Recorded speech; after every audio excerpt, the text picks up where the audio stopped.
6 décadas en la obra de Robert Riemann es lo que nos presenta la exhibición de este artista en el Museo Jumex en la Ciudad de México. Robert Riemann was born in the 30s, in the 1930s, in Nashville, Tennessee. He went to the military service, but then he came back after the service and he went to college, to the Peabody Institute, as it was called then, to train essentially as a musician. You might know that Nashville, Tennessee is the home of country music, but Robert Riemann actually trained as a jazz saxophonist. He received an opportunity because he was very good to go to New York and to continue his training, and his ambition was to become a solo jazz musician in the vein of someone like Miles Davis or John Coltrane. But as a young musician, he had to get a job. And so the first job that he got in New York was as a guard at the Museum of Modern Art. That changed everything.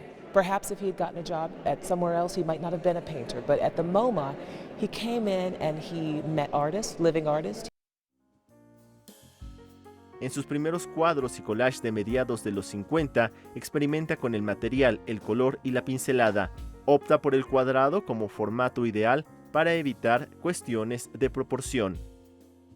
He wants there to be multiple references, so he wants us to think about space. He wants us to think about not just the space of the composition, but also the space around an object. He wants us to think about light. So it's not just the light that's coming in, but how does the light react to the paint that's on the surface, right? What does this painting look like in this light versus this light? He wants us to really think about those things.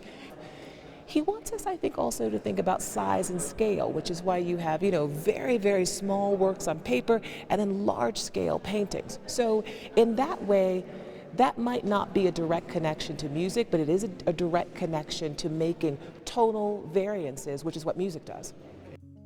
Robert Riemann, quien a decir de Courtney Martin, no puede ser catalogado como pintor abstracto o minimalista, nos enseña que el blanco no es blanco.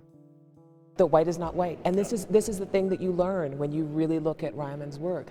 They're not all white, and maybe none of them are really white, because what you're actually seeing is you've got, on the one side, you've got the interaction with light. So nothing is going to be white. It's all going to be how the light reacts to the surface and those colors. So that's the first thing. The second part of this is that you also get to see that there is painting underneath that are various colors. A work like this has reds, purples, ochres. Works on this side of the room have blacks, blues, greens. I mean, there's so many colors underneath what looks to be white that you realize the white is being changed by those colors. Noticias 22, Alberto Aranda.